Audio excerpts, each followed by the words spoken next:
at the word of God. దేవుని వాక్యాన్ని చూడండి. What did Jesus say? యేసు ప్రభువారు ఏమని సెలవిచ్చారు? Luke chapter 21 verse 34 to 36. లూకా సువార్త 21:34-36 వరకు. మీ హృదయములు ఒకవేళ తిండి వలనను మత్తు వలనను ఐహిక విచారముల వలనను మందముగా ఉన్నందున ఆ దినము అకస్మాత్తుగా మీ మీదకి ఉరి వచ్చినట్టు రాకుండా మీ విషయమై మీరు జాగ్రత్తగా ఉండుడి. ఆ దినము భూమి అందంతటా నివసించు వారందరి మీదకి అకస్మాత్తుగా వచ్చును. కాబట్టి మీరు జరగబోవు వీటినెల్లను తప్పించుకొని మనుష్య కుమారుని ఎదుట నిలవబడుటకు శక్తి గలవారు అగునట్లు ఎల్లప్పుడూ ప్రార్థన చేయుచు మెలకువగా ఉండుడని చెప్పాను. మెలకువగా ఉండుడని చెప్పాను.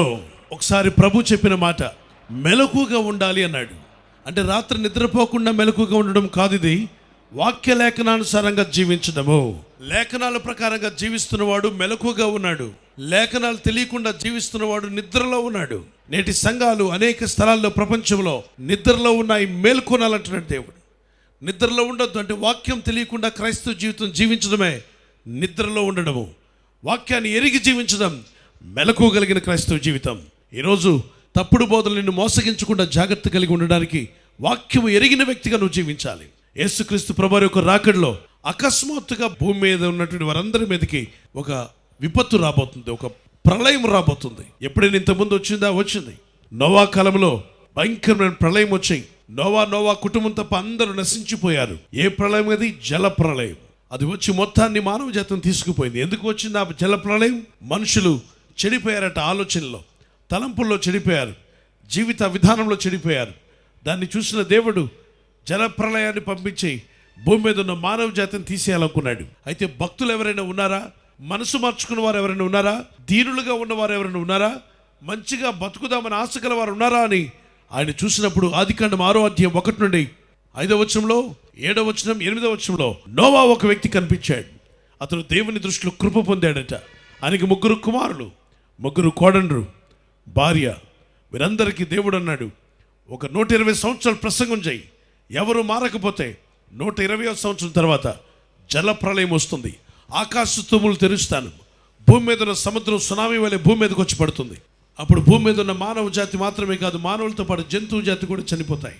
మరి మంచి వాళ్ళు, మంచి జంతువులు ఏమైనా రక్షించబడాలంటే వాడలోకి రమ్మని నేను ఆజ్ఞాపిస్తాను. నువ్వు అందరికీ చెప్పు, వాడలోకి రండి, రక్షించబడవచ్చు అని చెప్పు. నమ్మని వాళ్ళు, లోబడిన వాళ్ళు బయటే ఉండిపోతారు. నమ్మిన వాళ్ళు లోపలికి వస్తారని. అప్పుడు ఆయన కోడళ్లకు, కొడుకులకే కాకుండా వీధిలో వాళ్ళందరికీ చెప్పాడు. 120 సంవత్సరాల ప్రసంగాలు చేశాడు. అయ్యా మారండి, మనసు మార్చుకోండి. దేవుడు అంటున్నాడు, దేవుని కోపాన్ని రేపొద్దు, ఈ లోకానికి ప్రళయం రాబోతుందట, లోకమంతా నాశనం కాబోతుందట. అంటే పక్కపక్క నవ్వి, జల ప్రళయమా? జీవితంలో మేము ఎప్పుడూ చూడలేదు, అటువంటిది రానే రాదని ఎగతాళి చేశారు. కానీ నోవా సమయం రాగానే దేవుడు అన్నాడు, నోవా ఓడలోకి వెళ్ళిపో, ఓడలోకి వెళ్ళిపో. ఎందుకు దేవా? చెప్తున్నాను, ప్రళయం రాబోతుంది. అయ్యో ఇంతమంది మానవులు పోతే వాళ్ళందరికీ చెప్పావు కదా, 120 సంవత్సరాలు ఆయుష్కాలానికి మించి నేను సమయం ఇచ్చినా ఎవరు లోబడలేదు కదా. నా టైం నేను వారికి ఇచ్చినప్పటికీ ఎవరు మనసు మార్చుకోలేదు. ఇప్పుడు టైం వచ్చింది, నువ్వు వెళ్ళిపో. లోపలికి వెళ్ళారు. ఆయన తాళం వేశాడు. ఆకాశానికి ఆజ్ఞాపించాడు, ఆకాశమా పైన ఎక్కడెక్కడ నీళ్లున్నాయో పైనుండి కిందకి రావాలన్నాడు. అంతే, పైనుండి నీళ్లు తూములు తెరవబడి ఆకాశం సముద్రం నీరు భూమి మీదకి వచ్చిందట. ఈ మధ్య అక్కడక్కడ వర్షాకాలంలో చేపలు పడ్డం మేము చూసాం. రకరకాల చేపలు దొరుకుతున్న రోడ్డు మీద అని. అంటే పైన కూడా ఒక సముద్రం ఉందా? ఉంది. ఎక్కడ రాయబడింది? ఆదికాండం 1వ అధ్యాయంలో రాయబడింది, కింద జలములు పై జలములు వేరుపరచగా మధ్యలో ఉన్న విశాలాన్ని ఆకాశం అని దేవుడు పిలిచాడు. పైన జలాలు ఉన్నాయి. దేవుని వాక్యం సెలవిస్తుంది, ఆకాశ పయాకాశములు ఉన్నతమైన స్థలంలో దేవుడు నివాసం చేస్తాడు. అటువంటి గొప్ప పరలోక పట్టణానికి మనం వెళ్ళే రోజు రాబోతుంది. ఆయన రాకడంటూ వచ్చినప్పుడు కన్ను మూసి కన్ను తెరిచేలోగా మధ్యాకాశంలో ఆత్మలు కనబడతాయి. అక్కడ ప్రభువైన యేసు వస్తాడు. ఆ సంఘం అంతటిని కొనిపోతాడు పరలోక పట్టణానికి. పరలోక పట్టణం అనేది ఉంది, సుందరమైనటువంటి పరలోక పట్టణం, అద్భుతమైనటువంటి పట్టణం. అక్కడికి అడుగుపెట్టిన వారందరూ తిరిగి రావాలన్నా ఇష్టపడరట. ముసలివారు యవనస్తుల్లా మారిపోతారు. మేఘాల్లో కొనిపోబడతాం. మహిమ వస్త్రాన్ని దేవుడు ధరింపు చేస్తాడు. మరి ప్రభు రాకడలో సిద్ధపడని వారు పారిపోతారు. ఎన్ని మార్లు తండ్రి బైబిల్ ఇస్తున్నా కుమార్తె వినకుండా, రిసీవ్ చేసుకోకుండా, ఆ కుమార్తె నాకు వాక్యం వద్దు, నాకు ప్రార్థన వద్దు, నాకు లోకం కావాలి, ఫ్రెండ్స్ కావాలని వెళ్ళిపోతుంది యవన కుమార్తె. తండ్రి అంటాడమ్మా, వాక్యం చదువురా తల్లి, నీ జీవితం యవన కాలం కొంతకాలమే, గతించిపోయిన తర్వాత నువ్వు ఏడుస్తావు. ఇప్పుడే నీ యవనంలో మంచి మార్కులోకి రా. యవన కుమారుడా, యవన కాలంలో వేషాలు మాని భక్తిలోకి రా. అమ్మను నాన్న బెదిరించడం మాని భక్తిలోకి రా. చాలామంది యవన పిల్లలు వారు ఏదో టాలెంట్ నేర్చుకుని దానిలోనే మొత్తం కవర్ చేసుకుందాం అనుకుంటారు. టాలెంట్ నిన్ను పరలోక రాజ్యం తీసుకెళ్దు, భక్తి నిన్ను తీసుకెళ్తుంది. నీకు ఎన్ని వేష భాషలు వచ్చినా నువ్వు వెళ్ళవు పరలోక రాజ్యానికి. నీలో భక్తి జనిస్తే దానియేలు టీనేజ్గా ఉన్నప్పుడే ముమ్మారు ప్రార్థించేవాడు, దినానికి ఉదయం సాయంకాలం మధ్యాహ్నమున. అటువంటి ప్రార్థన భక్తి కలిగిన వారు దేవుని రాకళ్ళు ఎత్తబడతారు. ప్రార్థన భక్తిని పెంచుకోండి. మరి కుమారుడు కుమార్తె ఎంతమంది దేవుని వాక్యాన్ని ధిక్కరించారు. ఆ రోజు యవన కుమార్తెలు ఏడుస్తారు, అయ్యో దేవుని రాకళ్ళు ఎత్తబడ్డాను, మా డాడీ మమ్మీ అందరూ వెళ్ళిపోయారు, మా దైవ సేవకులు వెళ్ళిపోయారు, మేము ఎత్తబడలేదని గుండె బాదుకుంటారు, కలవరంతో ఏడుస్తారు, గగ్గోలు పెడతారు. కానీ రక్షణ రాదు. ఆ సమయంలో అందరూ మోకరిల్తారు. ప్రపంచమంతా మోకరిల్తుంది దేవుని ముందు. ఆ మహిమను చూస్తే ఎవరు మోకరిల్లరు చెప్పండి? భయంకరమైనటువంటి మహిమ కలిగినటువంటి ఆ రోజున ప్రతి ఒక్కడి మోకాలు వంగొద్దన్న వంగిపోతుంది. ప్రతి నాలుక ప్రభువును ఒప్పుకుంటుంది. ఆకాశం అంతా కూడా దేవుని వెలుగుతో నింపబడుతుంది. భక్తులందరూ కూడా కొనిపోబడతారు పరలోక పట్టణానికి. ఆ తర్వాత భూమి మీద భయంకరమైన విపత్తు రాబోతుంది. అదే నోవాకాలంలో జలప్రళయం వచ్చినట్టు భూమి మీద కూడా భయంకరమైన సునామీలు రాబోతున్నాయి, భయంకరమైన భూకంపాలు రాబోతున్నాయి. ప్రకటన గ్రంథం చదువుతున్న పైనుండి పిడుగులు పడతాయి. ఒక్కొక్కటి 50 మడుగులు బరువైనటువంటివి, అంటే సిమెంట్ బస్తా అంత బరువైంది పైనుండి వచ్చి పడితే ఏ కారు నిలుస్తుంది, ఏ భవనం నిలుస్తుంది? ఆస్ట్రాయిడ్స్ పడే రోజు రాబోతుంది. ఇవన్నీ జరగబోయే రోజుల్లో ఉన్నాం. కాబట్టి మనం మత్తు వలన కానీ తిండి వలన కానీ ఐహిక విచారం లేకుండా భక్తి కలిగి ఉందాం, విశ్వాసం కలిగి ఉందాం, ప్రార్థన పరులుగా ఉందాం. ప్రతిరోజు అనుకోవాలంటే ఈరోజే యేసయ్య రాకడ నేను ఎత్తబడాలని అనుకుంటే బాగా సిద్ధంగా ఉంటావు, సిద్ధపాటు కలిగి ఉంటావు. ఎప్పుడో వస్తుందిలే అనుకుంటే సిద్ధపాటు ఉండదు. కన్ను మూసామంటే ఆయన రాజ్యంలో చేర్చబడలేం. కాబట్టి విశ్వాసంతో ఉందాం, భయభక్తి కలిగి ఉందాం. ఆయన రాకడలో అందరినీ తీసుకెళ్తాడు దేవుడు. ఈరోజు నువ్వు పాపివని నిన్ను తీసుకెళ్ళడానికి అనుకోవద్దు. డాడీ నిన్ను ఎంతో ప్రేమిస్తున్నాడు. నీ పాప బాబుకి బురదంటుకుంటే ఎలా కడిగి శుభ్రం చేసి ఇంట్లోకి తీసుకెళ్తావో అలాగే యేసయ్యా నన్ను కడగమంటే ప్రభు వెంటనే తన రక్తంతో నిన్ను కడిగి పరిశుద్ధపరుస్తాడు. ప్రభు నీ వైపు తిరిగి చూస్తున్నాడు. నీ పాపాన్ని చూడు. నువ్వు మారుతానంటే చాలు. నువ్వు ఎన్ని తప్పుడు పనులు చేసావు వాటన్నిటిని చూస్తూ ఊరుకోడు. నువ్వు మారుతానంటే చాలు. ఎంత కఠినుడివో, ఎంత చెడ్డవాడువో, ఎంత మూర్ఖంగా బతికావో యేసయ్యా నన్ను క్షమించమంటే క్షమాపణ ఇచ్చి ఒక కొత్త వ్యక్తిగా మారుస్తాడు. నూతన వ్యక్తిగా మారాలి అన్న మనసు నీకుంటే మార్పునివ్వడానికి యేసయ్య సిద్ధంగా ఉన్నాడు. భూనివాసంలో జీవిస్తున్న మనమంతా తిండి వలన, మత్తు వలన, ఐహిక విచారం వల్ల ఈ 3 విషయాలకు జాగ్రత్తగా ఉండాలి.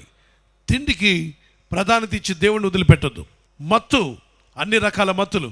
చాలామంది మోహానికి చోటిస్తున్నారు. కామం దేవుడే పెట్టాడు.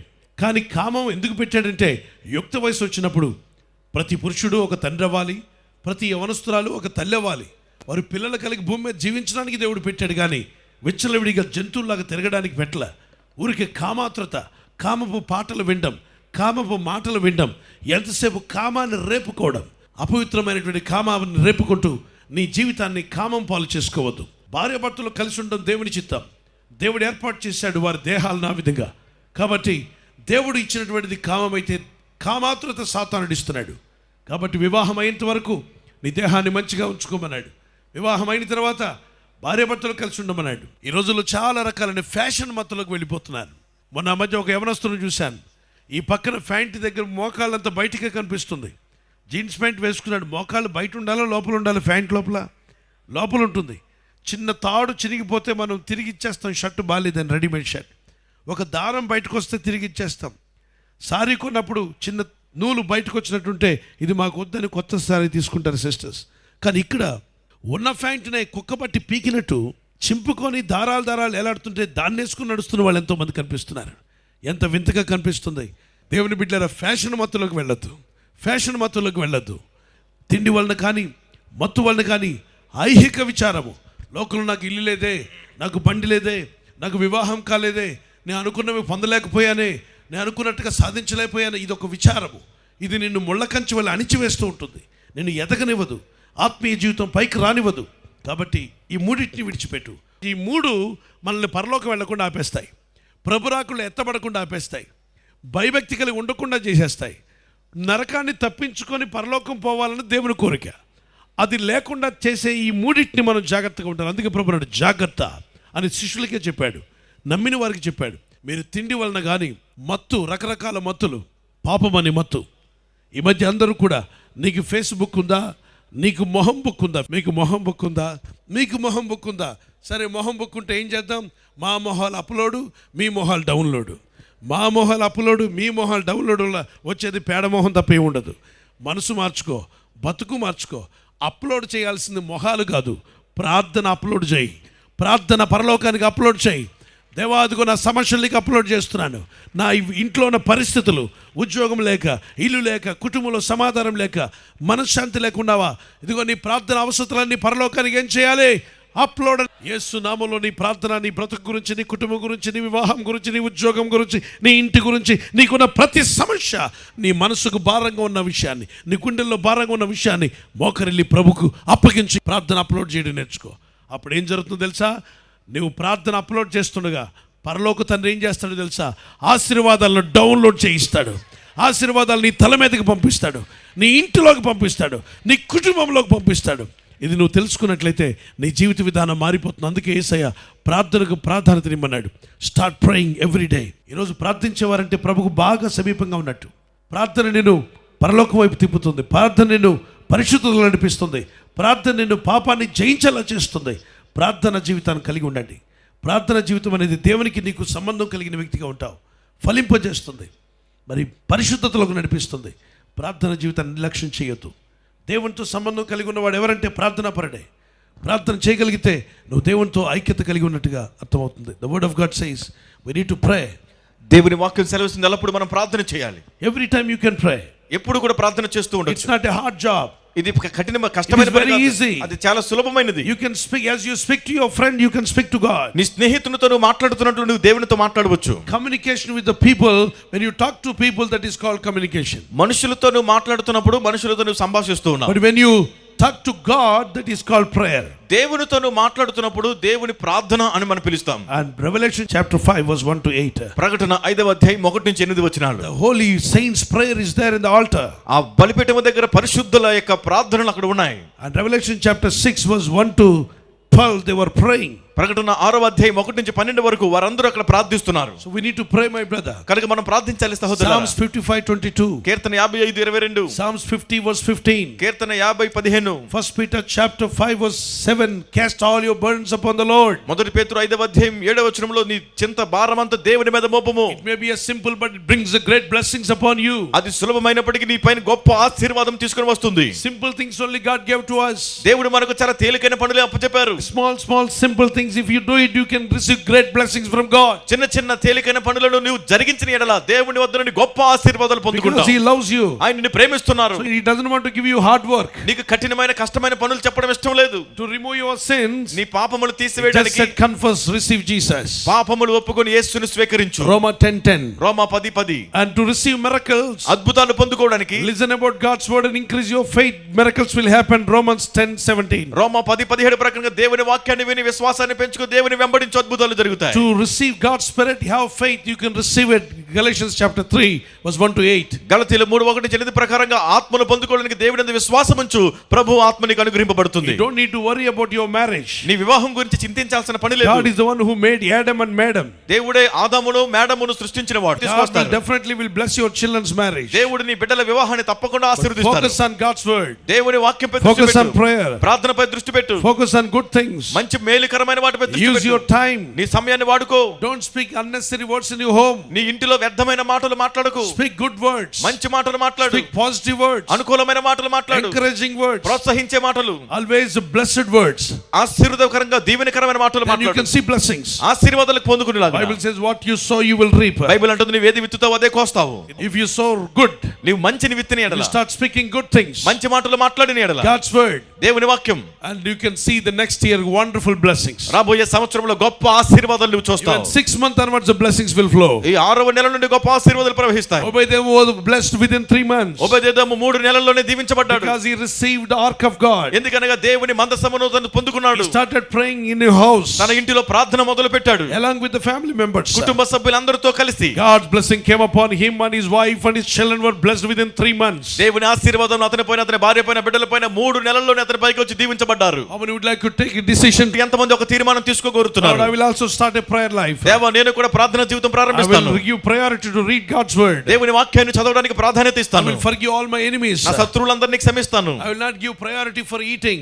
తిండి కొరకు నేను ప్రాధాన్యం ఇవ్వను. I will not give priority for worldly things. ఈ లోకానుసారమైన వాటికి నేను ప్రాధాన్యం ఇవ్వను తండ్రి. But I will give priority to God's word. దేవుని వాక్యానికే ప్రాధాన్యం ఇస్తాను. If you take a decision, ఒక తీర్మానాన్ని తీసుకుంటే put up your hand, my brother. చెయ్యి పైకెత్తు సహోదరుడా. As God blessed Obed-Edom, within 3 months he can bless you. ఓబేదెదోమును 3 నెలల్లోనే దేవుడు దీవించినట్లు నిన్ను కూడా ఆయన దీవిస్తారు. Father, I will also receive the ark of God. తండ్రి నేను కూడా దేవుని మందసాన్ని నేను పొందుకుంటాను. It means I will receive the power of God. అనగా దేవుని శక్తిని నేను పొందుతాను. Mercy of God. దేవుని కనికరమును. I will start praying and I will walk with you, Lord. నేను ప్రార్థన మొదలుపెట్టి నీతో నడుస్తాను ప్రభు. Lord Jesus, ప్రభువైన యేసు let me not go after the things, Lord. నేను లోకానుసారం వెంబడించను తండ్రి. Let me not live a carnal life and worldly life. శరీర సంబంధమైన లోకానుసారమైన జీవితాన్ని నేను జీవించను. I want a new life, Lord. నాకు నూతన జీవితం కావాలి. Prepare me for heaven. నీ పరలోకం కొరకు సిద్ధపరచండి. Prepare me with the power of the Holy Ghost. పరిశుద్ధాత్మ శక్తితో సిద్ధపరచండి. Lord, you are coming soon. ప్రభువా నీవు త్వరగా వచ్చుచున్నావు. Let me always give focus on prayer. ప్రార్థన పైన దృష్టి నిలపడానికి సహాయం చేయండి. Lord, in my church, నా సంఘములో, in my family, నా కుటుంబములో, in my personal life, నా వ్యక్తిగత జీవితంలో let me give priority for prayer life. ప్రార్థన జీవితానికి ప్రాధాన్యం ఇస్తాను. It's not too hard, Lord. అది కష్టమైన పని కాదు తండ్రి. It's simple. అది చాలా సులభము. Few minutes I can pray. కొద్ది నిమిషాలు నేను ప్రార్థిస్తాను. You never gave us a hard job. మీరు మాకు కష్టమైన పని ఏమీ చెప్పలేదు. You said very simple job to do it. చాలా తేలికైన పనులే మాకు చేయమని Let చెప్పారు. me do that, Lord. నేను దాన్ని చేస్తాను తండ్రి. Let me always follow the word of God. నేను దేవుని వాక్యాన్ని ఎల్లప్పుడూ వెంబడిస్తాను. Let me always awake in my spirit. నా ఆత్మలో నేను ఎప్పుడు మెలకువగా ఉంటాను. Let me awake in prayer. ప్రార్థనలో మెలకువగా ఉంటాను. Because the danger is going to come to this earth. ఎందుకంటే ఆ దినము ఈ లోకములో అతి త్వరగా రాబోతుంది. Before the days comes, ఆ దినములు రాకముందే prepare us, Lord. మమ్మల్ని సిద్ధపరచండి. We want to go to heaven. మేము పరలోకం చేరాలని కోరుతున్నాం. Cry out and say, Lord Jesus, touch my life. దేవునికి మొరపెట్టి ప్రభువైన యేసు నా జీవితాన్ని Touch my తాకండి. family, నా Lord. కుటుంబాన్ని తాకు ప్రభువా. Let me not go after the worldly things. నేను లోకానుసారమైన వాటిని Let me వెంబడించను. not bring all the unnecessary things to my home. నా ఇంటిలోనికి వ్యర్థమైన వాటిని ఎన్నడూ తీసుకొని రాను. Let me not bring anything that is worries into my house. నా ఇంటికి ప్రభువా వ్యర్థమైన వాటిని అనవసరమైనవి తీసుకొని రాను తండ్రి. Only I should bring to my home peace and love and joy. నా గృహంలోనికి సమాధానమును, ప్రేమను, ఆనందమును తీసుకొని వెళ్తాను. Let me give priority to pray. ప్రార్థనకు నేను ప్రాధాన్యత ఇస్తాను. Teach me to read God's word. దేవుని వాక్యాన్ని చదువుట నాకు నేర్పుము. Prepare me for rapture, Jesus. నీ రాకడలో ఎత్తబడుటకు సిద్ధపరచుము యేసు. There is anything unnecessary things in my life, remove it, Lord. నా జీవితంలో అనవసరమైన వ్యర్థమైనవి ఏమైనా ఉంటే తీసివేయండి ప్రభువా. Fill me, Father. దాన్ని నింపండి తండ్రి. Dear sister, brother, ప్రియ సహోదరి సహోదరుడా, God loves you so much. దేవుడు నిన్ను ఎంతగానో ప్రేమిస్తున్నాడు. Just say, Lord Jesus, touch my life. ప్రభువైన యేసు నా జీవితాన్ని తాకండి అని అడగండి. Come into my heart. నా హృదయంలోనికి రమ్ము. Fill me with your presence. నీ సన్నిధితో నన్ను నింపుము. Fill me with your power. నీ శక్తితో నన్ను నింపుము. Anoint me, Jesus. యేసు నన్ను అభిషేకించుము. Thank you, my Lord. ప్రభువైన యేసు నీకు Thank you, స్తోత్రం. my Jesus. యేసయ్యా నీకు స్తోత్రం. Father, I pray for everyone. తండ్రి ప్రతి ఒక్కరి కొరకు ప్రార్థిస్తున్నాను తండ్రి. Let them be healed in the name of Jesus. యేసు నామములో స్వస్థత ప్రతి ఒక్కరికి. Sprinkle the blood of Jesus upon children, upon elders, upon all ages. యేసు రక్తాన్ని ప్రతి ఒక్కరిపైన, పిల్లలపైన, పెద్దలపైన, ప్రతి ఒక్కరిపైన ప్రోక్షిస్తున్నాను. Receive healing in the name of Jesus. యేసు నామములో స్వస్థత పొందుకోండి. No more asthma, no more breathing problem, no more cold cough, no more fever in Jesus' name. Asthma గాని, శ్వాస సంబంధ సమస్యలు, జలుబు, దగ్గు, ఇటువంటి బలహీనతలు యేసు నామములో ఉండకుండును గాక. From head till the toe of their feet be healed in Jesus' mighty name. శిరస్సు మొదలుకొని అరిపాదముల వరకు యేసు శక్తిగల నామములో స్వస్థత కలుగును గాక. Kidney stones melt away. మూత్రపిండాల రాళ్ళు Heart తొలగిపోవాలి. problems go. గుండె జబ్బులు తొలగిపోవాలి. Files problem go. ఫైల్ సమస్య తొలగిపోవాలి. Fibroid problem in the womb go. గర్భసంచిలోని గాలి పొడుగు నుండి స్వస్థత కలగాలి. Nerves weakness go. నరముల బలహీనత తొలగిపోవాలి. Cancer, TB, asthma, AIDS go. Cancer, TB, asthma, AIDS రోగాలు తొలగిపోమని ఆజ్ఞాపిస్తున్నాను. All weaknesses go. ప్రతి బలహీనత తొలగిపోవాలి. Psoriasis, skin diseases, bone diseases, any diseases come out. Psoriasis గాని, చర్మ వ్యాధులు, ఎముకల సంబంధ వ్యాధులు, శరీరంలో ఏ బలహీనత తొలగిపో. Be healed completely, totally in the name of Jesus. పూర్తి స్వస్థత యేసు నామములో స్వస్థత మీకు కలుగును గాక. Amen.